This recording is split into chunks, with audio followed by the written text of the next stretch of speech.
The moment Adrian told me to be quiet, I knew the meeting had never been about my apartment. It had been Mother's Day weekend, which should have been my first clue. Adrian had insisted everyone come over at the same time. Evan, Chloe. Even Paige, which was unusual because she usually found reasons to stay out of what she called family strategy conversations. Adrian said it was just a discussion, nothing serious, just practical planning. Those words always meant something else when he used them.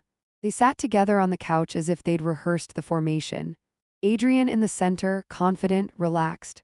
Chloe slightly angled toward him, legs crossed, hands folded neatly in her lap, already prepared to steer the conversation if needed.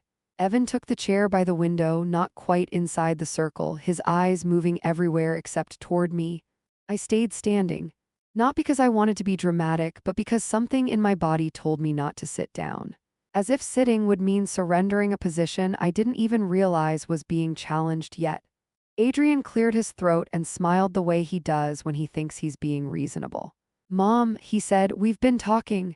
That was the second clue. Before I continue, let me ask you something simple. Where are you listening from right now? Drop your city in the comments. I always wonder how far these moments travel, and sometimes it helps to remember we're not alone in them. Adrian went on, explaining how the apartment was too much responsibility for someone my age. How the stairs weren't ideal, how maintenance costs would only increase. He spoke gently, patiently, as though I were already struggling to keep up. Chloe nodded at all the right moments. She added phrases like quality of life and long-term stability. She said things like, "We just want what's best for you." Every word polished, rehearsed, harmless on the surface.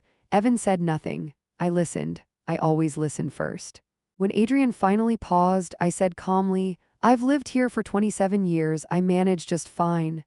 That's when Adrian's expression shifted, not dramatically, just enough. He raised his hand slightly, an unconscious gesture, I think, and said, "Mom, please, let the adults finish." The sentence didn't echo, it didn't need to. The room went perfectly still. I felt something inside me settle, not anger. Not sadness, clarity. Chloe didn't look surprised. That told me everything I needed to know. Evan stared at the floor. I didn't correct Adrian. I didn't remind him that I was the one who bought that apartment with Arthur. That I paid the mortgage. That I had balanced budgets and raised children and survived a husband's death without asking any of them to rescue me. I didn't argue. I didn't explain. I simply nodded once, turned, and walked out into the garden. They probably thought I needed air, or time, or that I'd come back quieter, more agreeable, ready to be guided toward the conclusion they had already reached without me. Instead, I sat on the stone bench Arthur built the year before he died and took out my phone. I scrolled once. Then I made the call. Margaret Hale answered on the second ring. "I was wondering when you'd call," she said. "So it finally happened," I replied. "Yes," she said calmly, "which means you're ready." "I am," I said. "They're inside. They think they're deciding my future." "Give me 5 minutes," Margaret said. "Don't say anything else. Let the paperwork speak." I ended the call and placed the phone face down on the bench. My hands weren't shaking. That surprised me. Inside the apartment, I could hear faint movement, voices low, measured. Adrian was probably explaining that I'd come around. Chloe was likely already mapping the next steps in her head. 5 minutes later, I heard Chloe's phone ring through the open window. Once, twice. She answered on the third ring. Her voice changed almost immediately. "What do you mean?" she said. Silence. "No, that's not possible," she continued, sharper now. "We haven't agreed to anything." Another pause. I stood and walked back toward the door just as Chloe stepped into the hallway, her face pale, her composure cracked. Adrian followed her, confused. Evan finally looked up. Chloe stared at me like she was seeing me for the first time. "Your lawyer," she said. "She says the apartment is in a trust." "Yes," I replied. "It has been for months." Adrian's mouth opened, then closed. "What did you do?" he asked, his voice suddenly unsteady. "I listened," I said. "Then I planned." The meeting didn't end loudly, it unraveled. Adrian demanded explanations. Chloe tried to recover control. Evan remained silent, but his silence looked different now. He understood something had shifted. I didn't stay. I didn't need to, because for the first time that afternoon, the future was no longer something happening to me. It was something I had already secured. And as I walked back into the garden, I knew one thing with absolute certainty: they had underestimated the quiet. They didn't follow me into the garden. That told me more than any words could have. Adrian stayed inside, pacing. I could hear his footsteps through the glass door, fast and uneven, like a man whose authority had just slipped through his fingers and shattered on the floor. Chloe lowered her voice, the way she does when she wants to sound calm but isn't.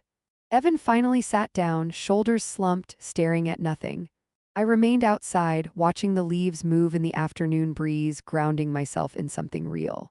Margaret had warned me this moment would come. Not the meeting itself, but the aftermath, the scramble, the disbelief, the sudden realization that I was no longer the passive piece on their chessboard. After a few minutes, Adrian came out alone. "Mom," he said, forcing a smile that didn't reach his eyes. "We need to talk." "I'm listening," I replied, still seated. He stood in front of me, hands on his hips, a posture I recognized from his teenage years when things didn't go his way. "Why didn't you tell us about the trust?" I looked up at him. "Why didn't you tell me about the meeting you planned without me?" "That's not the same," he snapped. "It's exactly the same." Chloe appeared in the doorway then, phone clutched tightly in her hand. Her voice was softer now, measured, practiced. "Evelyn, we're just shocked, that's all. This feels sudden." "It wasn't sudden," I said calmly. "It was deliberate." Evan stepped out behind her. He didn't speak, but his eyes met mine for the first time since the meeting started. There was something there, confusion, maybe regret, but still no courage. Adrian exhaled sharply. "So what now? You just shut us out, you don't consult us, you make legal decisions behind our backs." I smiled, just slightly.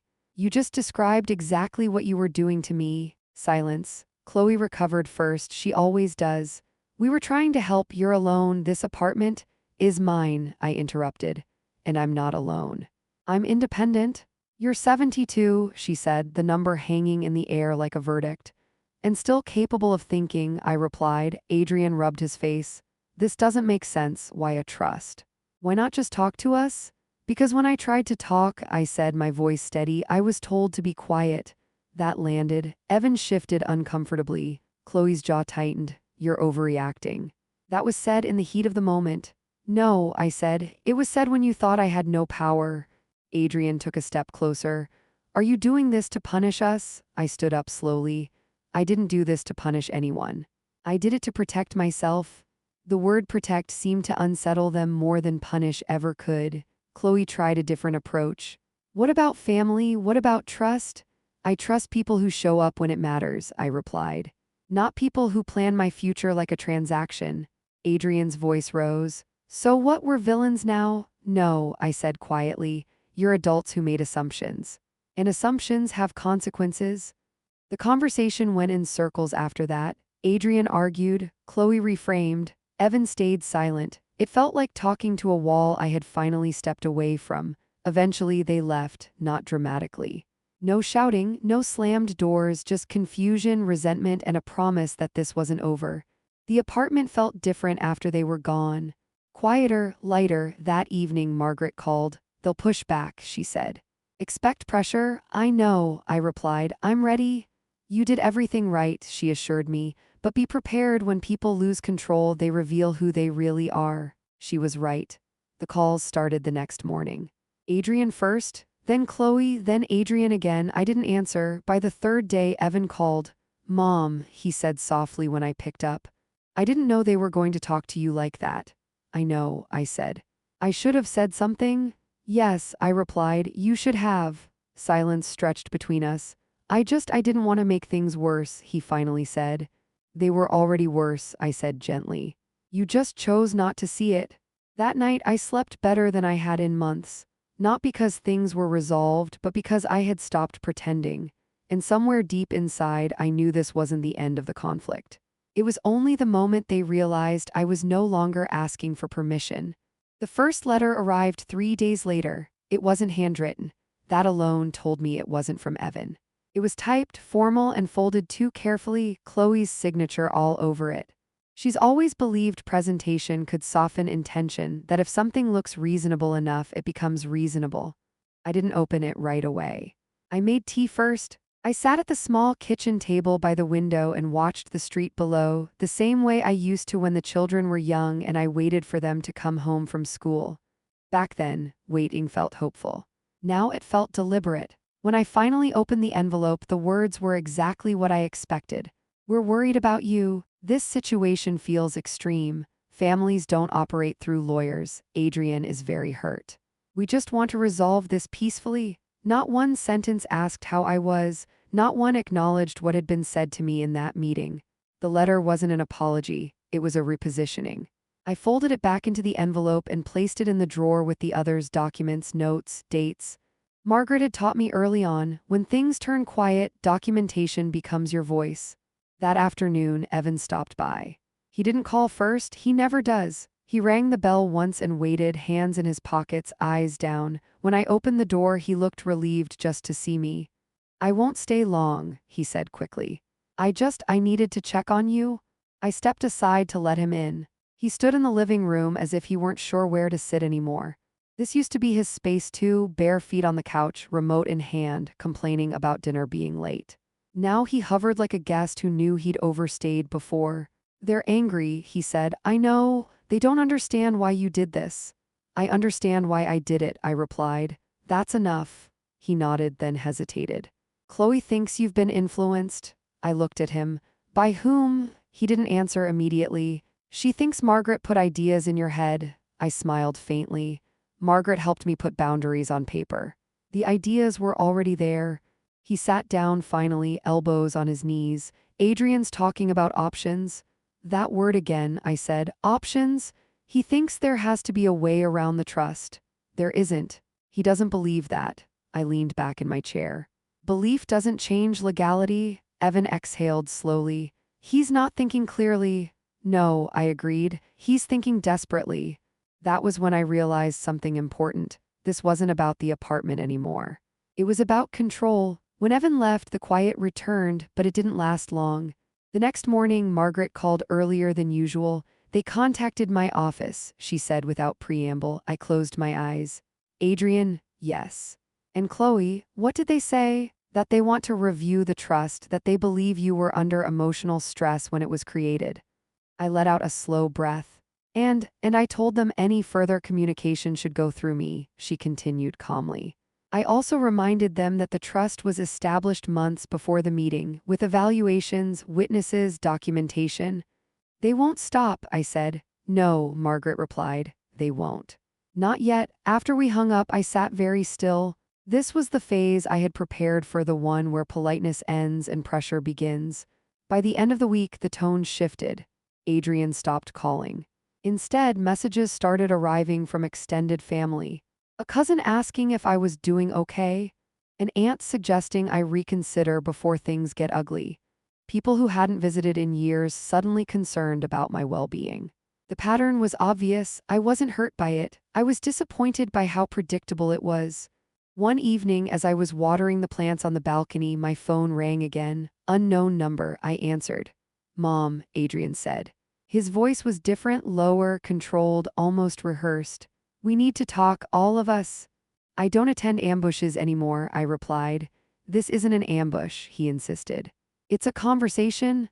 "I remember your idea of conversation," I said quietly. There was a pause. "You're tearing the family apart," he said. I looked out at the city lights. "No, Adrian." I stopped holding it together alone. "That's not fair." Neither was being told to be quiet in my own home. His voice hardened. "If you don't reverse this, there will be consequences." I turned slightly, leaning against the railing. "Are you threatening me?" "I'm warning you," he said. "Things can get complicated, legal fees, stress, public issues." I smiled, though he couldn't see it. "I'm already prepared for complicated." "You think you've won," he snapped. "But you're isolating yourself." "I was isolated long before the trust," I replied. "I just didn't admit it." Silence. Then, colder, "Don't expect us to protect you when things go wrong." "I didn't expect protection," I said. "I arranged it." I ended the call. That night I slept with the balcony doors open, letting the cool air in. I felt strangely calm, like someone standing in the eye of a storm, not untouched but centered. 2 days later, Evan called again. "They're planning something," he said quietly. "I know. They're meeting with someone, a lawyer, not Margaret." I assumed as much. He swallowed. "Mom, if this gets ugly, it already is," I said gently. "But I'm not afraid." He was quiet for a long moment. "I should have stood up for you. Yes, I said again, you should have. I don't know how to fix that. You can't fix the past, I replied. But you can decide who you are now. When we hung up, I felt something shift, not relief, resolve, because I could sense it now, the meeting, the letters, the pressure, it was all leading somewhere. Adrian wouldn't accept this quietly. Chloe wouldn't retreat without trying to regain ground. And I knew with absolute clarity that the next move wouldn't be subtle. They weren't going to ask anymore. They were going to take. And that was exactly why I had already put something else in place, something they hadn't considered yet. I noticed the car before I noticed the intent. It was parked across the street from my building, just far enough not to be obvious, just close enough to be watching. A dark sedan, tinted windows. It stayed there through breakfast, through my morning routine, through the first half of the afternoon. I didn't assume anything at first. I've learned that paranoia wastes energy. Observation doesn't. By the third day, the same car appeared again. That's when I called Marcus. Marcus Reed doesn't ask unnecessary questions. He never has. He listens, pauses, and then tells you what actually matters. He's a retired police officer, yes, but more than that, he understands patterns, human ones. Could be coincidence, he said when I described the car, but repetition is information. I'll take a look. Within 24 hours, he confirmed what my instincts already knew. They're checking access points, he said. Not illegally yet, but they're watching timing, who comes and goes. Adrian, I asked. And someone else, Marcus replied. Could be a legal consultant, could be private. I closed my eyes briefly. What do you recommend? Documentation, cameras, a visible deterrent. Do it. By the end of the week, my building entry had been updated. My door locks reinforced. Cameras installed, not hidden, not aggressive, just present. Boundaries made visible. That was the same week Chloe showed up. She didn't call. She never does when she wants control. She wants surprise, emotional imbalance. I opened the door and found her standing there with a smile that didn't belong on her face anymore. Evelyn, she said warmly, I was in the neighborhood. You weren't, I replied calmly. Her smile faltered for half a second, then she recovered. May I come in? No, she blinked, clearly not expecting that. I just want to talk. You've been talking for weeks, I said. You're just not saying anything new, she lowered her voice. This doesn't have to be adversarial. It became adversarial when you planned my life without me, she sighed theatrically. You're being dramatic. I tilted my head slightly. That's interesting, that's what you said in the meeting too, her jaw tightened. You're hurting Adrian. I'm responding to Adrian. You're isolating yourself, she pressed. You think Evan will choose you forever. People get tired, I smiled gently. So do doormats. That did it, her mask slipped. You think you're so clever, she snapped. You think paperwork makes you powerful? No, I replied. Clarity does. She stepped closer. You don't understand what you've done? I understand perfectly, I said. You lost access. She stared at me for a long moment, then straightened her jacket. This isn't over. I know, I said. That's why I'm prepared. She turned and walked away without another word. That evening, Adrian called. What did you say to her? He demanded. The truth, I replied. You're escalating this. No, I said evenly. I'm refusing to de-escalate my own safety. You're acting like we're enemies. You decided that when you told me to be quiet. Silence. Then colder. You're going to regret this. I already regretted not doing it sooner, I said. The next morning, Margaret called with urgency in her voice. They filed a motion, she said, not strong but aggressive. On what grounds? Claiming undue influence, emotional instability. I laughed quietly. Of course they are. They're hoping pressure will make you settle. I won't. I know, she said, but this will become public if it proceeds. Then let it, I replied. I'm not ashamed of protecting myself. When I hung up, I felt something I hadn't felt in a long time. Not fear, anticipation. Because now they had crossed the line from manipulation to accusation. And once accusations are on paper, they can be dismantled one document at a time. That afternoon, Evan came over again. They're lying, he said as soon as he sat down. They're saying you're confused, that you don't understand what you signed. I handed him a folder. What's this? He asked. Evaluations, I said. Financial, medical, legal, dates. Signatures, his eyes widened as he flipped through the pages. This is thorough. I learned from your father, I said quietly. Preparation is respect for yourself. He looked up at me. They didn't expect this. No, I replied. They expected emotion. Evan swallowed. Adrian's scared. He should be, I said. He picked the wrong battlefield. That night, as I turned off the lights and locked the door, I felt steady. They had tried silence. They had tried pressure. They had tried intimidation. Now they were trying force through legality. But they had underestimated one thing. I wasn't reacting anymore. I was responding. And the next step wouldn't come from them, it would come from me. The hearing notice arrived on a Tuesday. White envelope. Official seal. Neutral language. That was how Adrian chose to escalate, not with another phone call or message, but with paper. He'd finally understood something important. Emotions weren't moving me anymore, so he switched to procedure. Margaret called less than an hour later. They've requested a preliminary review, she said. It's not a full challenge yet, more like a test. A test of what? I asked. Of your resolve, I smiled faintly. They'll find it intact. Still, preparation began immediately. Margaret and I met twice that week. Long sessions, no theatrics, just documents, timelines, and strategy. She had everything organized into sections: medical evaluations, witness statements, financial independence records, and communication logs. They're claiming emotional instability around the time of the trust's creation, she said, sliding a file across the table. We counter with consistency.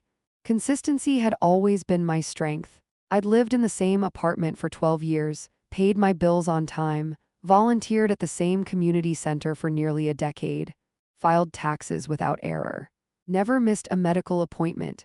Chaos wasn't my pattern, control was. The day Evan came with me to Margaret's office, I noticed how quiet he'd become. He sat beside me, listening, absorbing, finally understanding the depth of what had been done to me and what I'd done to protect myself. I didn't know you were this organized, he said quietly as we waited. That's because no one looks closely at women who don't make noise, I replied. That afternoon, Chloe sent another message, not to me, to Evan. He showed it to me without comment. If you care about your mother, you'll stop this. This stress could kill her. I exhaled slowly. That's not concern, that's coercion. Evan nodded. I told her not to contact me again. Good. The hearing itself was brief but revealing. Adrian sat across the room from me, jaw tight, eyes restless. Chloe wasn't allowed in. She wasn't family by law anymore where assets were concerned. That alone rattled her. She sat outside, tapping her foot, watching the door like something might still go her way. It didn't. Margaret spoke calmly, precisely. No embellishment, no moral argument, just facts. The judge listened. Adrian's lawyer tried to imply confusion, stress, influence, but each claim collapsed under documentation. Dates contradicted accusations. Witnesses negated assumptions. Evaluations dismantled narratives. When it was over, the judge leaned forward. There is no basis here for further review, she said evenly. This trust was created legally and competently. Any further action without new evidence may be considered frivolous. The word hung in the air. Frivolous. Adrian's shoulders sagged. Outside the courtroom, Chloe approached me for the first time since the filing. This didn't have to go this far, she hissed under her breath. I met her gaze. You took it there. She leaned in. You think this makes you safe? I know it does, I replied. That's the difference. Adrian didn't speak as he walked past me. He wouldn't look at me. That hurt more than his anger ever had, but it also clarified something essential. He hadn't expected resistance, he had expected compliance. That evening Marcus called. They've stopped watching, he said. No more car. I nodded. Thank you. Still, he added, stay alert. People don't like losing quietly. The next day, Evan came over with groceries. You don't have to do that, I said. I want to, he replied. And I want you to know I'm choosing you. I set the bags down and looked at him carefully. This isn't a side, Evan, it's a boundary. I know, he said, and I'm staying on the right side of it.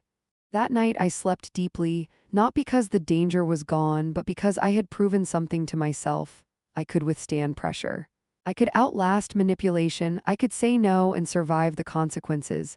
But as the days passed, a new silence took hold. Adrian stopped calling. Chloe disappeared entirely. No messages, no threats, no legal maneuvers. That kind of quiet doesn't mean peace, it means regrouping, and I knew without doubt that they weren't finished. They were just deciding what to try next. and whether they could afford the cost. The silence lasted longer than I expected. 2 full weeks passed without a single message from Adrian. No late-night voicemails, no legal letters, no carefully worded concern.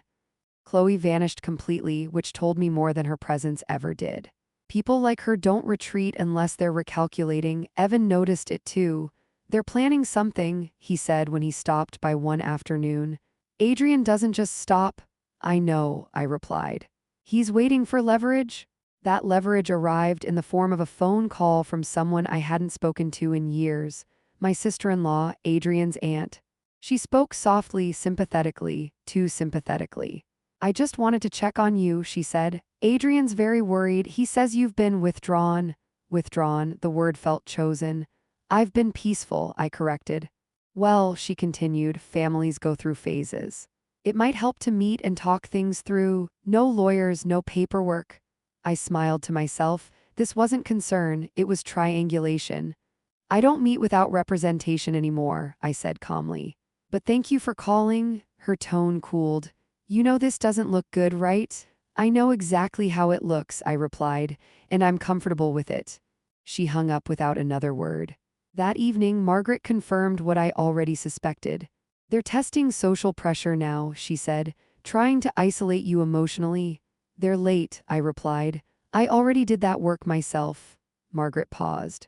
Evelyn, I need to tell you something. I straightened. What is it? They attempted to access your medical records.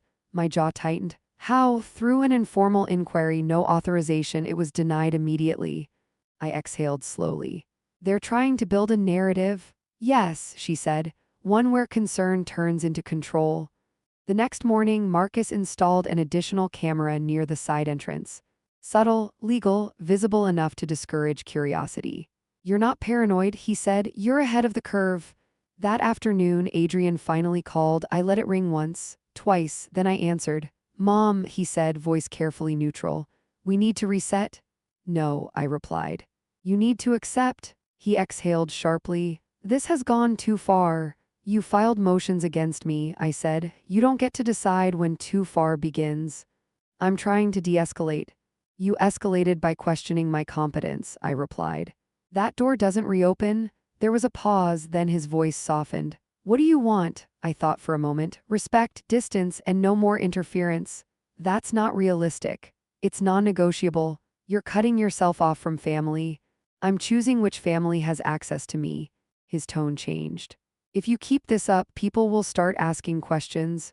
They already have, I said calmly, and I've answered them honestly. Silence. Then bitterly, you think you've won? I think I've stabilized, I replied. Winning isn't the goal. You've made enemies. I survived worse, I said, including betrayal. I ended the call. That night I walked through my apartment slowly. I touched the bookshelf, the photo frames, the armchair by the window. This place wasn't just shelter, it was sovereignty. 2 days later, Evan brought news. They're broke, he said quietly. I looked up. Adrian and Chloe, he nodded. Legal fees, credit cards, loans. They thought pressure would make you fold quickly. I felt no satisfaction, only clarity. Desperation makes people reckless. Margaret confirmed it later that week. They're considering mediation, she said. But only if it includes asset discussion. That's not mediation, I replied. That's negotiation. And you're not negotiating, she agreed. That evening, as I sat on the balcony watching the sunset, my phone buzzed. A text. From Chloe, you didn't have to destroy everything. I stared at the words for a long moment.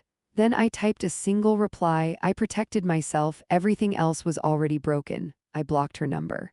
The next morning, a notice appeared in my mailbox. Certified from Adrian, a letter, not legal, personal. I didn't open it right away. I set it on the table and made coffee. I stood by the window and breathed. When I finally opened it, the handwriting surprised me. Messy, uneven. I don't recognize you anymore, he wrote. You've changed. You used to care about us. I folded the letter slowly. I hadn't changed. I had stopped shrinking.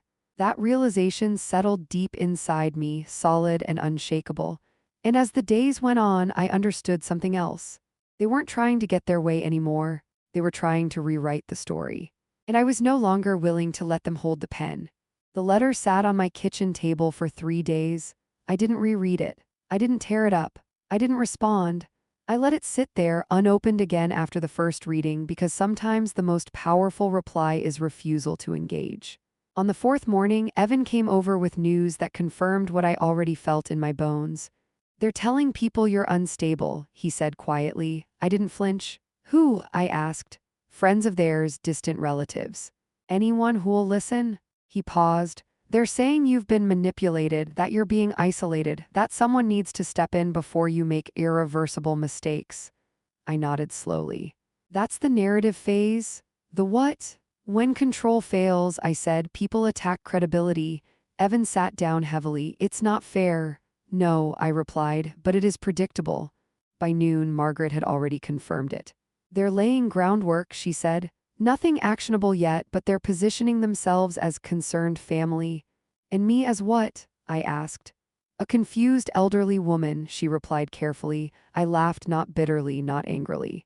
Just amused. "They really don't know me," I said. That afternoon, Marcus called. "I've noticed something else," he said. "They're not just talking, they've made inquiries." "Inquiries about what?" "Adult Protective Services, not a report."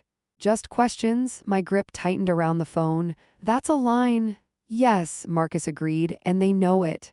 Margaret didn't hesitate when I told her. "Then we move first," she said, not defensively. Proactively, we scheduled an independent evaluation. Medical, cognitive, psychological, not because I doubted myself, but because documentation removes doubt from the room. The appointment took 2 hours.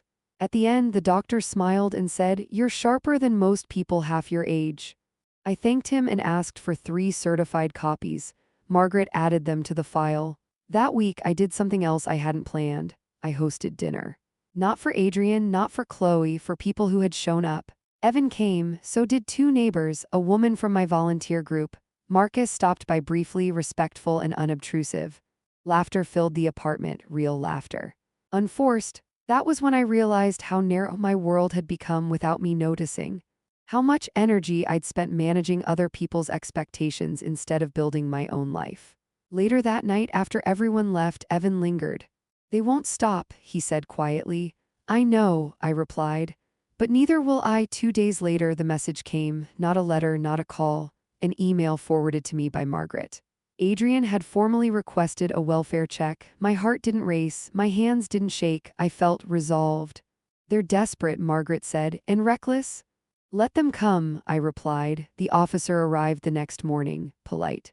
Professional, respectful. I invited him in, offered tea, showed him my home, my calendar, my medications neatly organized. I answered his questions clearly and calmly. Evan sat beside me the entire time. The officer smiled at the end. "Ma'am," he said, "you're doing just fine." He left without filing anything. Margaret followed up within the hour. "That attempt just backfired," she said. "Badly?" "Good," I replied. "Because now it's documented." That afternoon, Adrian called. His voice was shaking. "What did you tell them?" he demanded. "The truth," I replied. "Again, you embarrassed us." "You tried to institutionalize me," I said calmly. "Let's not pretend this was about concern." Silence, then quieter. "You didn't have to do this." I closed my eyes. "You didn't have to push me." "I was trying to protect you." "No," I said. "You were trying to regain control." His voice broke. "You've turned everyone against me." "You did that yourself," I replied, "when you chose manipulation over respect." He hung up.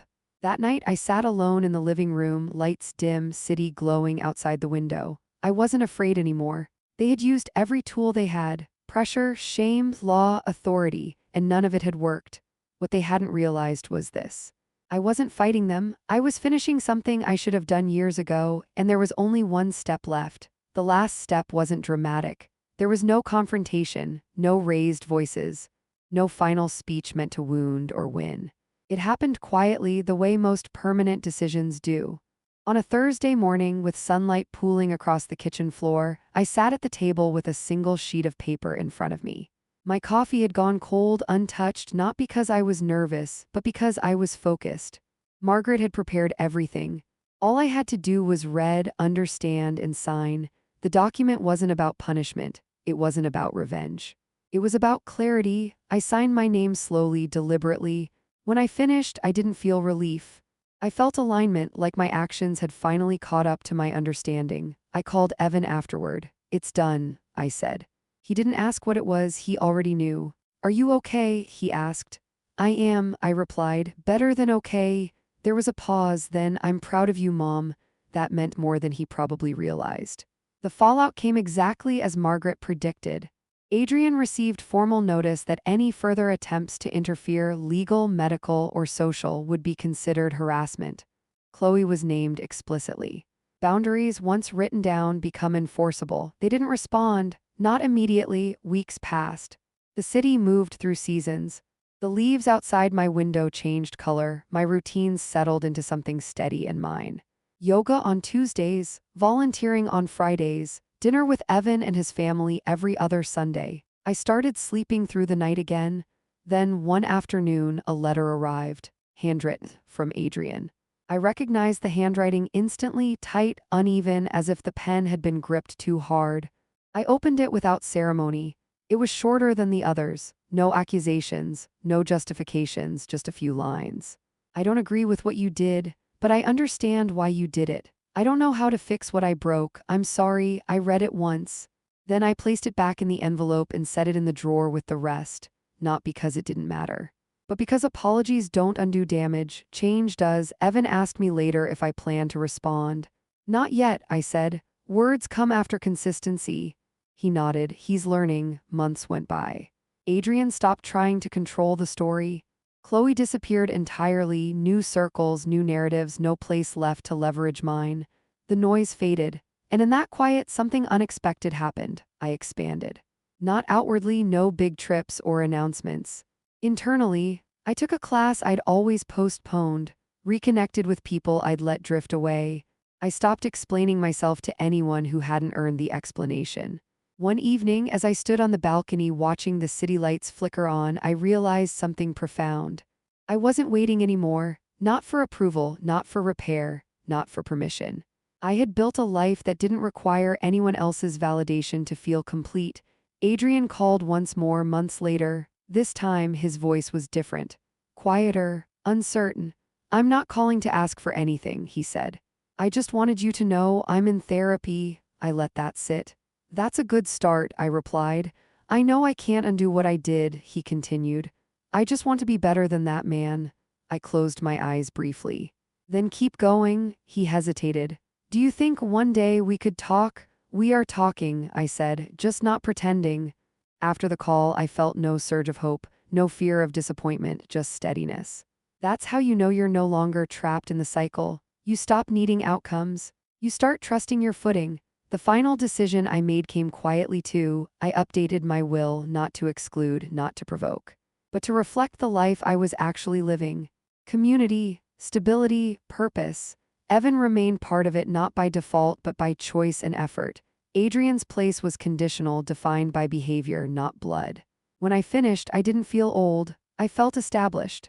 That night I sat in my favorite chair with a book open on my lap, tea steaming beside me. The apartment hummed with the gentle sounds of evening.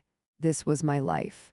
Not the one others tried to manage, not the one they assumed they'd inherit. The one I protected. The one I chose. And for the first time in a very long while, I knew with absolute certainty no one could take it from me again.